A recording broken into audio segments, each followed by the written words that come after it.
Assalamualaikum warahmatullahi wabarakatuh. Alhamdulillahirabbil alamin, nahmaduhu wa nasta'inuhu wa nastahdihi wa nastaghfiruh wa na'udzu billahi min syururi anfusina wa min sayyiati a'malina. May yahdihillahu fala mudilla lahu wa may yudlilhu fala hadiya lahu. Nashhadu an la ilaha illallah wa nashhadu anna Muhammadan 'abduhu wa rasuluh. Allahumma salli ala sayyidina Muhammad wa ala alihi wa sahbihi ajma'in.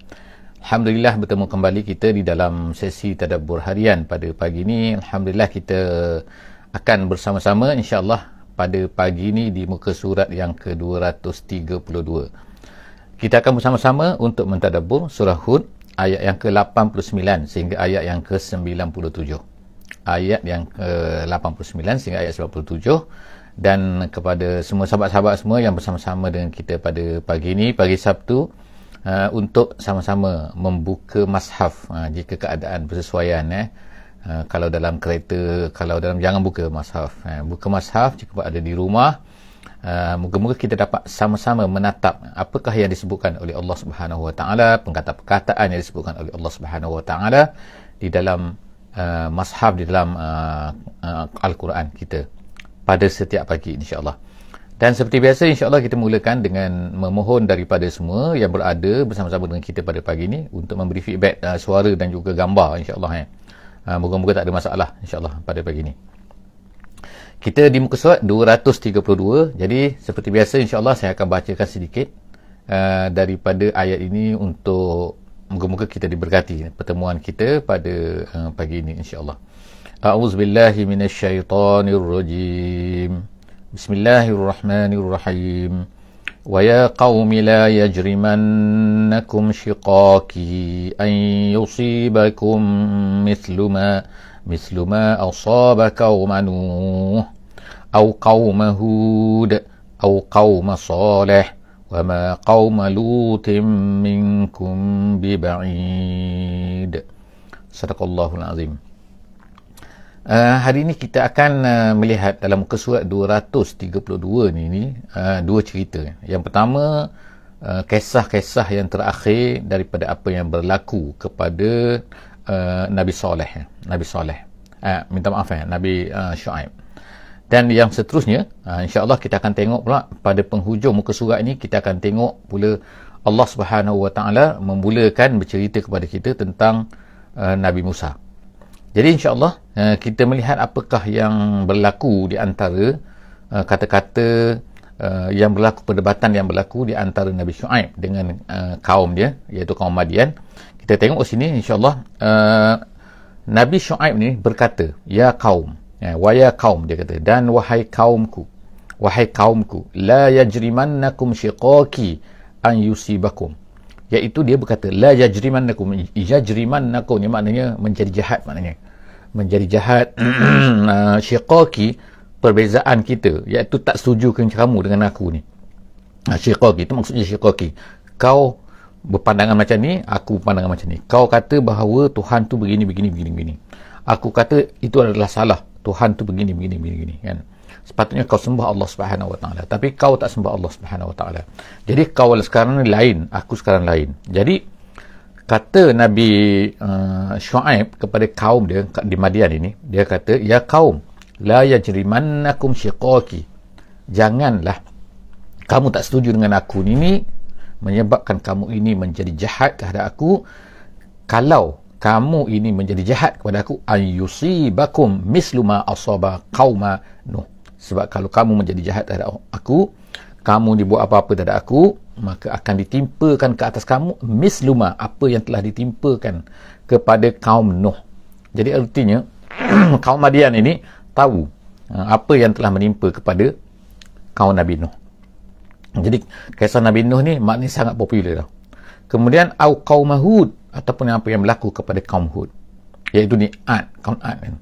Jadi mereka pun tahu juga. Kemudian au qaum Salih, ataupun apa yang berlaku kepada kaum Saleh.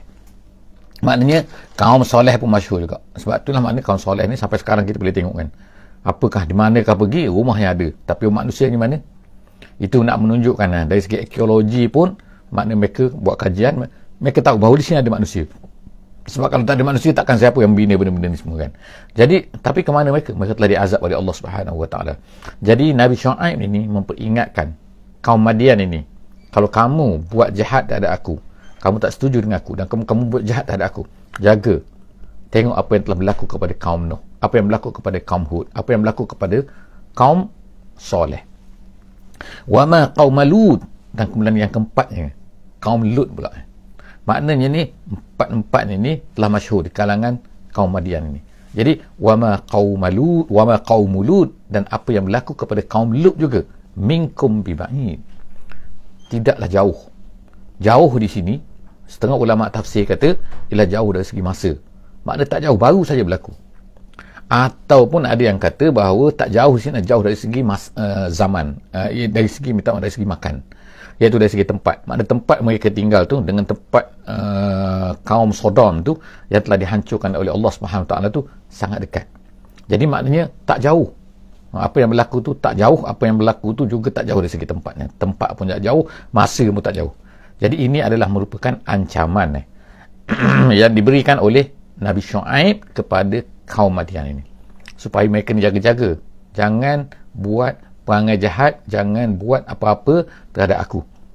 Aku hanya menyampaikan, tapi apa yang berlaku ialah tidak begitu kan. Jadi kita tengok sini seterusnya, Nabi Syuaib terus berkata kepada mereka, wastaghfiru rabbakum summa tubu ilaih. Sebelum daripada ni kan, perkataan yang sama, yang hampir sama, yang dikatakan oleh nabi-nabi kepada kaum mereka, iaitu apa? Wastaghfiru rabbakum, istighfarlah kamu. Istighfar artinya ialah makna tinggalkan syirik kamu tu, tinggalkan penyembahan-penyembahan berhala kamu tu. Waktu summa tubu ilaih, kemudian bertaubatlah kamu. Bertaubat itu artinya lah maknanya hendaklah kamu kembali taat kepada Allah Subhanahu Wa Taala. Tinggalkan syirik kamu dan hendaklah kamu kembali kepada Allah, dan kemudian hendaklah kamu melakukan ketaatan kepada Allah Subhanahu Wa Taala, taat kepada Allah Taala saja. Jadi ada dua situ, istighfar, apa yang diungkapkan oleh nabi-nabi, iaitu istighfar yang pertama, dan kemudian hendaklah kamu bertaubat. Maknanya tinggalkan dan kemudian kembali, bukan tinggalkan saja tapi tak kembali kepada Allah Subhanahu Wa Taala. Inna rabbi rahimun wadud. Nabi Syuaib berkata, sesungguhnya Tuhanku ni, dia ni sangat rahim, dia ni sangat penyayang. Tengok kan, maknanya kalau dia tak penyayang, dia hapuskan kamu dah lama dah. Tapi Allah SWT beri oksigen, Allah Ta'ala beri air, Allah Ta'ala beri makanan, Allah Ta'ala beri kesihatan, semua Allah Ta'ala beri kepada kita, walaupun mereka tu kufur. Walaupun mereka kufur, jadi Allah Ta'ala beri juga kepada mereka. Dan Allah Ta'ala ni wadud. Wadud ni maknanya apa ni, muhib dalam bahasa Arab ni, iaitu sayang. Dahlah Allah Ta'ala ni pemurah, dia beri apa saja kepada kamu, kemudian dia ni sayang kepada kamu. Jadi kamu masih nak lari daripada Tuhan yang begitu. Kamu nak kepada Tuhan batu tu, Tuhan yang tak ada kuasa, Tuhan yang tak ada apa-apa tu. Yang tu nak. Yang Allah Ta'ala ni kamu tak nak. Itulah maknanya apa ni, dakwah. Semua nabi-nabi begitulah kan. Jadi seterusnya, ayat yang ke, apa jawab mereka kan? Ayat yang ke-91. Kita tengok ayat yang ke-91. Mereka berkata, qalu ya Syuaib. Mereka berkata, wahai Syuaib, dia kata, ma nafqahu kathiran mimma taqul. Kami tak faham lah apa yang kamu cakap ni. Tengok kan, ini kata dalam tafsir Jalalain, nak menunjukkan kepada mereka, nak menunjukkan bahawa sikap mereka ni ialah sikap tak ambil peduli, sikap tak hirau pun apa yang dicakapkan oleh Nabi tu. Mereka tak ambil peduli, mereka tak hirau, mereka tak kisah pun. Mereka, jadi aku tak faham lah, kami tak faham lah. Tengok, bukan mereka cuba nak faham, tapi mereka cakap tak faham lah, malas lah. Itu bukan makna tak faham sebab Nabi Syuaib itu bercakap dalam bahasa yang tak difahami, bukan bercakap dalam bahasa tinggi. Nabi Syuaib telah menyampaikan al-balagh. Al-balagh ni dalam bahasa Arab ni maknanya ialah apabila seseorang itu telah menyampaikan dalam bahasa yang difahami, kemudian disebutkan biasanya oleh Allah SWT al-mubin. Mubin tu maknanya jelas dah, tapi mereka ni tak faham-faham juga. Jadi tak faham kenapa? Kerana mereka tak nak faham. Jadi qalu ya Syuaib ma nafqah kathiran mimma taqul. Apa yang kamu cakap ni kami tak faham lah. Itu adalah menunjukkan sikap mereka yang tak nak ambil endahnya apa yang dibawa oleh Nabi Syuaib. Wa inna lanaraka fina dha'ifa. Perkara yang kedua mereka cakap, kami tak faham kamu cakap apa entah ni. Kemudian yang kedua dia kata apa? Wa inna lanaraka fina dha'ifa. Kami tengok kamu ni pun tak ada apa-apa pun, orang biasa je. Tengok kan, dha'ifa tu maksudnya lemah. Dha'ifa dalam tafsir Jalalain dia kata ialah zalil, makna hina, makna tak ada kedudukan pun. Jadi nak bercakap, jadi mereka ni bukan tengok betul ataupun tak betul. Mereka tengok orang yang bercakap tu. Orang bercakap ni, alah dia pun kan rendah, remeh, tak ada nilai dalam masyarakat kan, tiba-tiba nak bercakap lah kan. Jadi maknanya, jadi mereka kata, wa inna lanaraka fina dha'ifa, kamu ni lemah. Kemudian, walau la rahtuka la rajamnak. Tengok dia kata, hampir sama apa yang kita bacakan sebelum daripada ni. Dia kata, walau la rahtuka, kalaulah tidak kerana rahtuka. Rahtuka tu maknanya family maknanya. Kalaulah tidak kerana family kamu, anak saudara kamu, la rajamnak, nescaya kami akan rejam kamu. Ertinya apa sini? Maknanya mereka ni tak takut Allah Subhanahu Wa Taala. Tapi mereka takut apa? Mereka tak takut perbuatan mereka. Cuma mereka tak buat jahat kepada Nabi Syuaib tu. Kalau tak yang ikutnya, mereka nak rejam lah. Rejam tu maknanya melontar dengan batu sampai mati. Tapi oleh kerana Nabi Syuaib ni dia ada family. Jadi mereka kata, kalau tidak kerana family kamu, nescaya kami dah bunuh kamu dah. Gitu kan. Maknanya dahsyat kan. Jadi mereka takut kepada family, bukan takut kepada Allah Subhanahu Wa Taala. Bukan takut kepada mereka ni buat jahat, satu perniagaan jahat ni. Jadi mereka kata, walaula rahtuka, kalaulah tidak kerana keluarga kamu, la rajamnak, nescaya kami dah rejam kamu ni. Wa ma anta alaina bi'aziz, dan kamu ni tak ada apa-apa pun. Aziz ni maknanya ialah tak ada hebat sangat pun kamu ni. Tak ada power untuk menolak apa yang kami nak buat kalau ikutnya.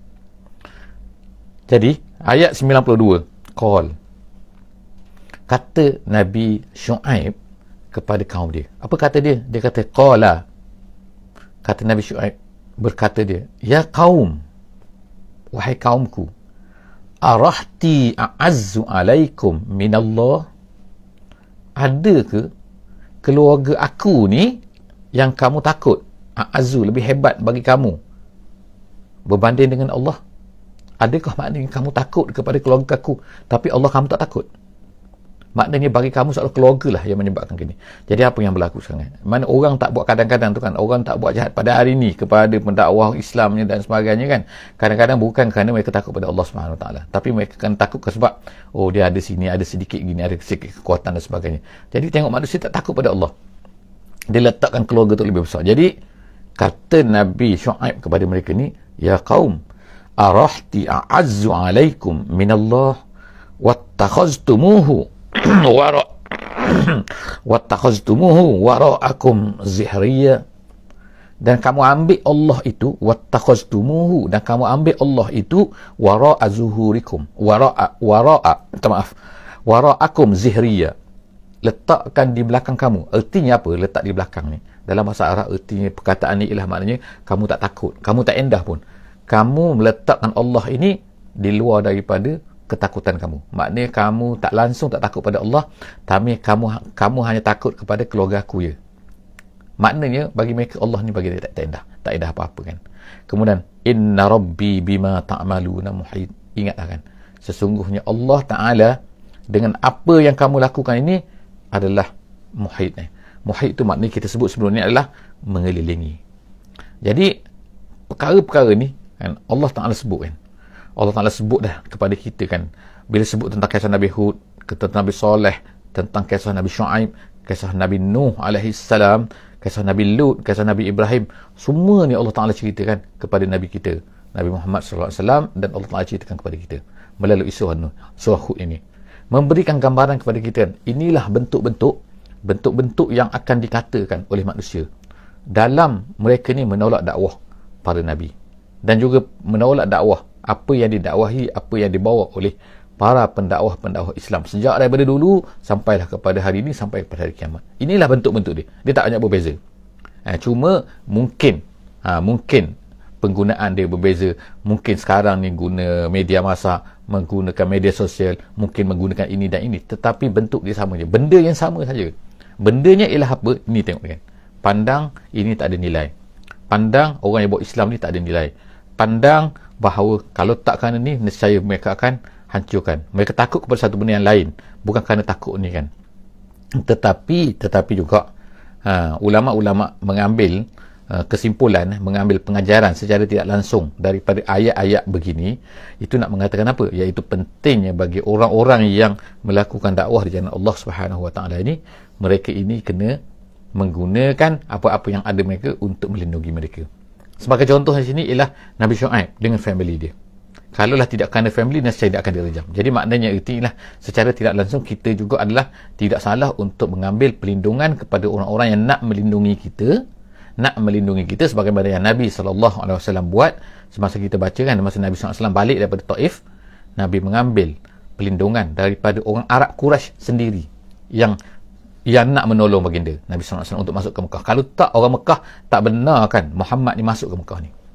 Jadi kita tengok bahawa makna tidak salah untuk menggunakan perlindungan begitu.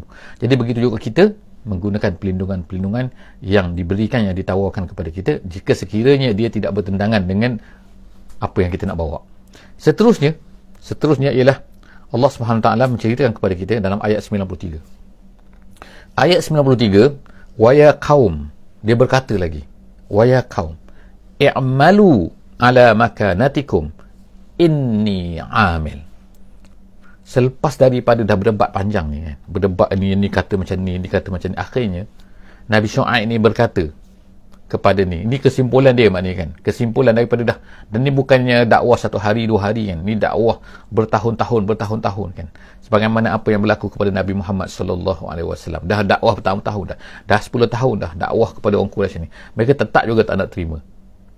Akhirnya seolah-olahnya apa yang dikatakan Allah Ta'ala nak campurkan kepada diri Muhammad, diri Nabi kita SAW, bahawa macam inilah sikap kamu sepatutnya macam inilah juga, iaitu waya kaum. Dah kalau kamu tak nak sangat, waya kaum, wahai kaumku, i'malu ala makanatikum, kalau macam tu buatlah apa yang kamu nak buat, gitu. I'malu ala makanatikum, kamu nak perangai macam tu, perangai kan, teruskan perangai. Inni amil, tapi adakah jika sekiranya kamu berterusan dalam keadaan macam tu, kamu akan fikir bahawa aku akan stop? No, dia kata inni amil. Nabi Syuaib kata, aku akan terus bekerja dengan apa yang aku faham. Allah Ta'ala memerintahkan aku untuk menyampaikan. Jadi sekarang ni akan aku terus menyampaikan, tak kira apa yang berlaku. Kamu nak buat, buatlah. Kamu nak lawan, lawanlah. Kamu nak seksa aku, seksalah kan. Tapi aku akan tetap amil. Jadi dia kata, ya qaum i'malu ala makanatikum, kamu buatlah kerja kamu nak buat, kamu nak halang-halanglah, tapi inni amil, aku akan terus buat kerjaku. Saufa ta'lamuna man ya'tihi azabun yukhzih, nanti kita akan tahulah, nanti kamu akan tahu nanti. Kamu akan tahu apa? Man ya'tihi azabun yukhzih wa man huwa kazib, nanti kita akan tahu siapa yang akan kena azab dan siapa yang penipu. Akukah penipu ataupun kamu semua penipu yang kamu katakan? Nak tengok saja, adakah aku kata apa yang aku cakap ni penipu, tipu, tak betul? Cuba nanti kita tunggu, tak apa, sama-sama kita tunggu. Itu juga adalah merupakan amaran kan, dan juga ajaran daripada Allah Subhanahu Wa Taala kepada Nabi kita dan juga kepada kita semua kan. Apakah sepatutnya perasaan kita bila kita menghadapi keadaan macam ni? Orang menolak kan. Kita nak cerita Islam yang betul kan, tiba-tiba orang menolak. Kita tak kacau dia, kita tak kacau mereka kan. Kita hanya memberitahu sebagaimana orang beritahu kan. Sama seperti orang beritahu apa-apa yang lain kan, memberitahu benda ini dan benda ini dan sebagainya atas dunia. Orang bercakap kan, kebebasan bersuara, bercakap. Jadi kita pun nak bercakap, tapi kenapa orang nak marah apabila kita berkata satu benda, tapi satu benda yang lain orang tak marah kan? Jadi bila bercakap tentang perkara yang betul kan, yang mana hidup mati mereka ditentukan, mereka ni akan mati kan, akan berjumpa dengan Allah SWT, tapi mereka ni tetap juga tak nak marah pada kita, bahkan nak menyeksa, bahkan nak menghalang. Kita tengoklah atas dunia sekarang kan, usaha besar-besaran oleh kuasa-kuasa besar kan, untuk menghalang orang-orang yang nak mengajak kepada Islam ni kan. Jadi sebab mereka faham bahawa benda-benda yang kita ajak ni adalah, jadi Allah SWT juga nak menguji kita kan, bahawa nak tengok kita ni setakat mana usaha kita, setakat mana kecekalan kita, kesabatan kita, adakah kita ni berputus asa ataupun tidak. Jadi kita harap insya-Allah kita jangan berputus asa. Jadi Allah SWT ceritakan kisah Nabi-Nabi kepada kita ni, iaitu akan terus, inni amil, aku akan terus bekerja, saufa ta'lamun. Jadi itu anggapan kita, itu perasaan kita. Kita katakan, kalau boleh katakan, kamu akan tahulah nanti siapa yang betul dan siapa yang akan datang azab kepada dia. Kemudian wartakibu inni ma'akum raqib, tunggulah. Irtakibu ni maknanya, wartakibu ni maknanya intaziru. Tunggulah. Tunggulah apa? Tunggulah akibat daripada apa yang kamu lakukan ni. Jadi wartakibu inni ma'akum raqib, aku juga akan tunggu. Tak apa, kita sama-sama tunggu. Kita akan tengok kan, siapa betul siapa salah kan. Aku memang yakin aku kan betul kan, tapi kamu akan tengok nanti kan. Seterusnya ayat 94, Allah Subhanahu Wa Taala berkata, walamma ja, ini adalah pengakhiran daripada apa yang berlaku kepada kaum Madian. Allah Taala utuskan Nabi Syuaib, kemudian Allah Taala perintahkan kepada menyampaikan apa yang patut dia buat, apa kesalahan-kesalahan mereka, tinggalkan kesalahan-kesalahan kamu ini. Jadi Allah SWT, walamma ja'a amruna, apabila telah datang amruna, kita sebutkan, bila kisah Nabi-Nabi, bila sebut walamma ja'a amruna, maksudnya ialah apabila telah datang tempoh masa kebinasaan tiba. Itu amruna, apabila datang keputusan daripada Allah, apabila datang amaran keputusan Allah Subhanahu Wa Taala, datang arahan daripada Allah Subhanahu Wa Taala. Walamma jaa, apabila telah datang amruna, urusan kami, iaitu perintah kami, iaitu penghancuran kami, azab kami, najjayna Syuaib. Allah SWT kata, najjayna Syuaiban wallazina amanu ma'ahu, kami selamatkan Syuaib. Sebagaimana sebelum-sebelum daripada ini, Allah Ta'ala selamatkan Nabi Nuh, Allah Ta'ala selamatkan Nabi Saleh, Allah Ta'ala selamatkan Nabi Hud, Allah Ta'ala selamatkan Nabi Lut, Allah Ta'ala selamatkan juga sekarang ni Syuaib. Jadi wa najjayna Syuaiban wallazina amanu ma'ahu birahmatin minna, dengan rahmat daripada kami, dengan hidayah daripada kami. Jadi Allah Ta'ala beri hidayah kepada mereka, jadi Allah Ta'ala selamatkan daripada mereka. Maknanya dengan hidayah itulah, dengan iman mereka itulah, maka Allah Ta'ala selamatkan. Kita yakin bahawa Allah Ta'ala selamatkan kita, InsyaAllah. Walaupun kita kemungkinan atas dunia ni kan, atas dunia ni nampak macam hina, nampak macam ni dihinakan, nampak macam ini dan sebagainya kan, tetapi di akhirat Allah Ta'ala akan selamatkan orang-orang yang beriman dan juga orang-orang yang mengajak manusia lain kepada Allah Subhanahu Wa Ta'ala, yang berpegang kepada Al-Quran, berpegang teguh kepada Al-Quran. Jadi Allah Subhanahu Wa Ta'ala sebut, iaitu dia kata wallazina amanu ma'hu birahmatin minna wa akhazatil lazina zalamus sayhah. Lalu sayhah pun datang. Sayhah ni maknanya pekikan, suara yang sangat kuat yang datang daripada malaikat. Macam mana bentuk dia wallahu alam, tapi kita tahu kan, suara yang terlalu kuat boleh mematikan orang. Kita tengoklah hari ni kan, suara roket ke suara jet yang kuat sangat, dia akan boleh menghancurkan telinga kan, dan bila lebih kuat lagi dia boleh matikan orang tu, suara bila terlalu kuat. Jadi begitulah Allah SWT kirimkan malaikat Jibril untuk menghancurkan mereka dengan suara as-sayhah, fa asbahu fi diyarihim jathimin, dan kemudian mereka itu jasimin. Jasimin artinya bergelimpangan, mati, yang tak bergerak lagi keadaan. Fa asbahu fi diyarihim, di mana mereka ni? Iaitu dalam rumah mereka. Sama yang berlaku kepada kaum Nabi Saleh, iaitu kaum Samud, sama seperti ini, iaitu kaum Madian menghadapi perkara yang sama. Allah Ta'ala hantar menghancurkan mereka dengan sayhah. Jadi begitulah yang telah berlaku kepada ni. Jadi Allah Subhanahu Wa Ta'ala sebut pada akhir itu ayat yang ke-95, ka'allam yaghnau fiha. Ka'allam yaghnau fiha, seolah-olah mereka ni tak pernah tinggal di situ, seolah macam tak pernah wujud di situ. Siapa? Iaitu kaum Madian tu. Ka'allam yaghnau fiha ala bu'dan li Madian. Allah Ta'ala kata ala bu'dan. Bu'dan mana jauhlah daripada rahmat Allah terhadap Madian ini. Kenapa? Mereka engkar kepada Allah Subhanahu Wa Ta'ala.